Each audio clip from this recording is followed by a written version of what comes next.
Siya yung best friend ko dito kasi mabait and very caring. Like, every time na may provoke or pag hindi ako okay, super comfortable kung mag-open nang walang natatanggap na judgment. Okay, my best friend is JM! Malaking kaalagaan ko na may kaibigan po dito sa loob po ng bahay nyo. Masarap po sa pakiramdam na may nasasandalan ka po, na may napapaglabasan po kayo ng sama ng loob. Inuhos ko dito yung 100% ko sa pagdodrawing. At kasi ang hirap gayahin ng pagmumukha nitong taong to. Reveal muna tayo. Uy! Mata pa lang, kilala nyo na. So game.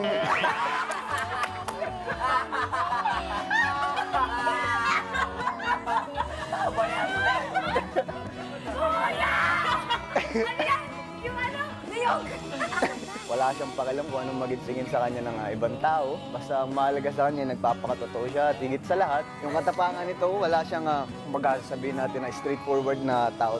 Kung may mapansin sa'yo, babanggitin niya ng walang alinlangan.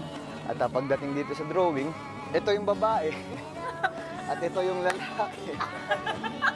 Kumbaga, sa likod ng maamo niyang muka, doon mo makikita yung katapangan na kadalasan makikita mo lang isa lalaki.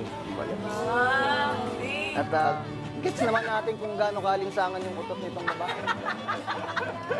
Wala natin kung sino yung mabahang utot. Then 3, 2, 1, ituro natin ha. 3, 2, 1, yeah!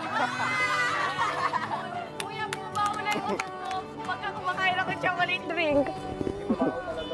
Yan ang BFF, laglagan. O, Fiang, baho raw ng utot mo.